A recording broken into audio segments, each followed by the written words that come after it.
everyone life. Greatest story ever told that's hardly ever told. God. Yes, God. The maker and giver of life.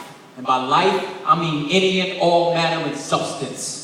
Seen and unseen. What can and can't be touched. Thoughts, image, emotions, love, atoms, and oceans. God.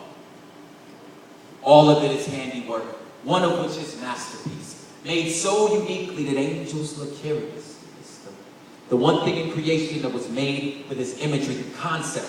It's so cold. It's the reason I stay bold, how God breathed in a man and he became a living soul. He was formed with an intent of being infinitely, intimately bond. Creator and creation held in eternal bond. And he was placed in perfect paradise till something went wrong. And the species got deceived and started lusting for his job. An odd list of complaints. As if the system ain't working. And used that same breath he graciously gave us to curse him. That sin seed, it spread through our soul's genome. And by nature of your nature, your species, you participated in the mutiny. Our sins. That's nature inherited. Black in the human heart. It was over before it started. Deceived from day one and led away by our own lust. There is not a religion in the world that doesn't agree that something's wrong with us. The question is, what is it? How do we fix it? Are we eternally separated from a God that may or may not have existed? But that's another subject. Let's keep grinding. Besides trying to prove God, it's like deep in a lion, homie. It don't need your help. Just unlock the cage. Let's move on how our debt can be paid. Short and sweet. The problem is sin.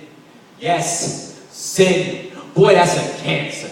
An asthma. Choking out our life force. Forcing separation from this perfect and holy God. And the only way to get back is to get back to perfection. But silly us.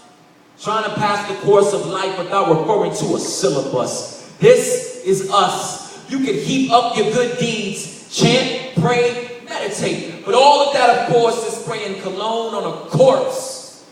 Or you could choose to ignore it. As if something don't stink.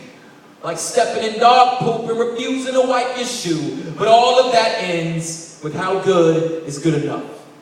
Take your silly list of good deeds, line them up against perfection. Good luck. That's life past your pay grade. And the cost of your soul, you ain't got a big enough piggy bank. But you can give it a shot. I suggest you throw away the list, because even your good acts are an extension of your selfishness. But here's where it gets interesting. I hope you're closely listening. Please don't get it twisted. It's what makes our faith unique. See?